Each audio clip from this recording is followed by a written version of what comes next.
Hello, my name is Fiona Agambar, and I wanted to give you a glimpse into my story of having ME, and I've also had a brush with long COVID, and my recovery and how I recovered. So, quite a few people in my community have asked me to say something about my story. So, I thought it would just be easier if I recorded this. So, please get a cup of tea, sit back and enjoy. And if you don't want to look at the screen, just feel free to lie down. So my journey really started round about the late 1980s. And at that time, I was running a very busy and a successful public relations business.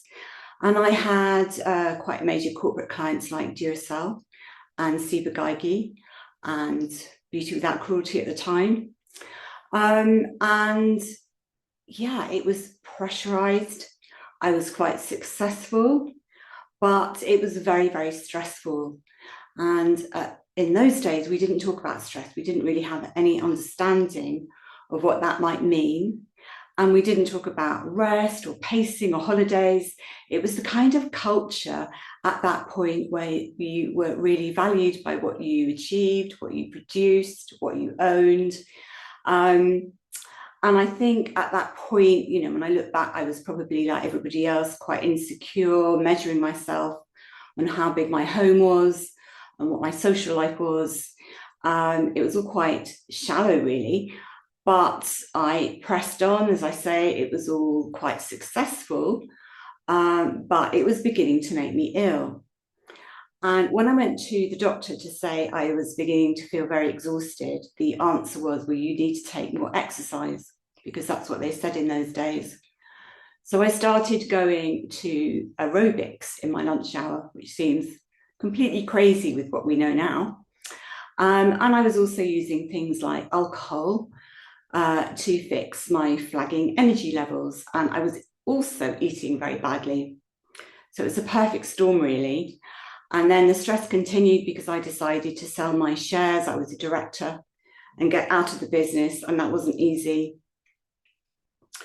And what happened was I got a virus, which from a blood test later turned out to be glandular fever.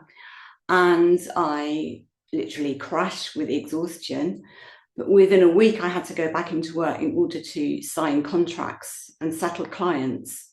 And I was literally staggering into work and going in far too early. So what then happened was I managed to get out of the business. I had this virus, and instead of taking adequate rest, I kept trying to get back to freelance work. We had a very big mortgage at the time. My husband at the time was pressurizing me to make money because I was the main breadwinner, but I got sicker and sicker. And the more sick I got, the more difficult things got financially. At one point, I couldn't even wash my hair or make a cup of tea. And we ended up losing our home because I couldn't pay the mortgage. So that was another stress. And then there were other things that were going on. So my doctor was beginning to talk about ME, but she didn't really know anything about it.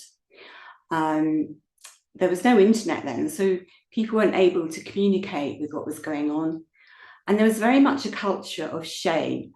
So if you had chronic fatigue, ME, either you weren't believed or you were considered to be malingering or lazy. And this was actually written about in the press quite a lot. So as well as having a chronic illness, there was all this kind of gaslighting and stigma that went on with it, which was an extra pressure as well.